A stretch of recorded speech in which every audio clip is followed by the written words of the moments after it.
Welcome to Flying J's Timecorp payroll system. During this brief video, I will demonstrate how to use the clock to punch in and out for your shift, your meal breaks, enter your tips, check your schedule, retrieve mail, and many other functions. Let's get started. This is the Panasonic time clock. On the clock is a display, reject and pass lights, punch description buttons, a 10-key pad, a function button, a mail button, and a manager button. First, I will show you how to punch in and out. When you arrive for your shift and are ready to begin working, you press the punch in square, then your operator number. Your operator number will be the last 4 digits of your Social Security number unless your manager tells you differently. If these numbers start with a 0, only enter the last 3 numbers. Do not begin your number with a 0. After entering your operator number, press the Enter button. The clock will then tell you if your punch was valid by a single beep, and the green pass light will come on, signifying a valid punch. If you hear a series of 6 beeps and the red reject light comes on, look in the display for a message. This message will tell you why the punch was rejected. For example, if you tried to punch in more than 7 minutes before your scheduled time, you will see Early, Try Later. You must wait until your scheduled time. If you punch in more than 7 minutes after you are scheduled, you will see Too Late for In. You must now find a manager who can then override your rejected punch and get you into the clock. You will also be rejected if you are not on the schedule. If this is the case, you will see in the display, Not Scheduled. You may have been called in on your day off and the manager did not put you in the schedule. Just like before, you will need a manager to override your punch. If you don't have a manager override the clock, you will not be able to do any of the other punches throughout the shift. You must always attempt a punch for each clock function, regardless of whether the clock accepts your punch or not.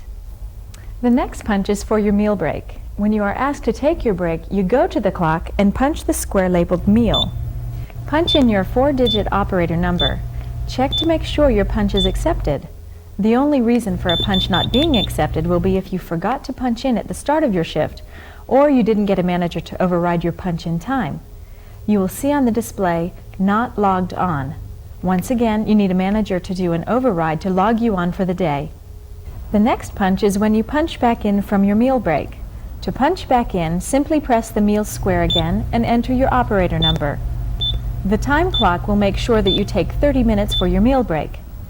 If you try to punch in before that, you will be rejected and get the message, Early, Try Later. The last punch is your end of the shift punch. Just like when you punched in, press the Out square and your 4-digit operator number. If you are going home early, you will see on the display, OK, but early. The punch, however, will be accepted. If you are punching out more than 7 minutes after you are scheduled, you will hear the 6 beeps, get the red reject light, and see Too Late for Out. You will need to make sure you get a manager to override this rejection. By always having a manager override any rejected punches, you will be sure to be paid for all hours worked. Of course, whenever possible, you should avoid a manager's override for reasons such as being late for work or leaving later than your scheduled time.